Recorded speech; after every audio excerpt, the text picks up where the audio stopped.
Are you ready? Are you ready? Are you ready? Let's go.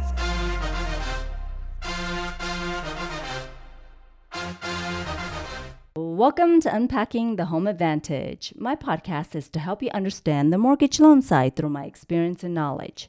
My name is Paige Ashby. Have you heard of DSCR program? Want to know what all the hype is about? Well, let's get unpacking. DSCR means debt service coverage ratio.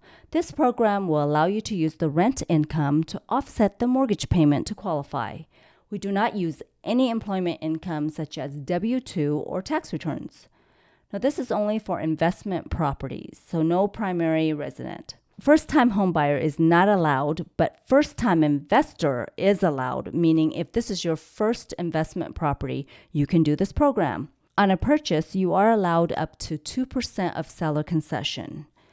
You also can finance up to 20 properties by using the prospective monthly rental. DSCR programs does allow you to have a credit score as low as 640, but I've seen most are at 660 and above. So any credit score under 700, you have to put a minimum of 25% down.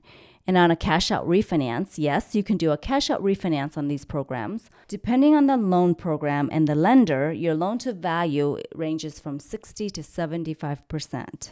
Now, if you are in the area of a declining market, then there will be a 5% reduction on the loan-to-value. This will be noted on the appraisal report. Let's go over the income to qualify. Not using short-term rentals, to calculate the gross income, you can use the lower of the two, an executed lease agreement or the market rent from the Fannie Mae appraisal. Now, if the executed lease agreement reflects a higher monthly payment, then you can use that calculation if you can show proof that you've received that amount for at least 3 months. On using short-term rents, which is like Airbnb, we calculate the average monthly gross income. Now, we either use the lower of the 12-month average short-term rental income and apply a 20% expense factor, or we use the market rent from the appraisal on the Fannie Mae form. If the executed lease agreement reflects the higher monthly rent, then it may be used in the calculation when evidence of receipt of the higher amount for at least 3 months. The payment, PITIA, includes the principal, interest, taxes, and insurance, and homeowners association dues. Now, most of the time, we always add the HOA fees on the payment for qualification. But as you know, HOA association fees are always mailed separately and completely a different payment from your mortgage payment, but always on the mortgage application to qualify for the debt ratio. There is one important requirement on this program. It is reserves. I've seen from 6 to 12 months that's needed, meaning you have to have at least 12 to 6 months of the mortgage payment as a cushion, especially now with the market. If you don't have a renter, the lender has to know that you're able to make the payments. Reserves is now required for each property.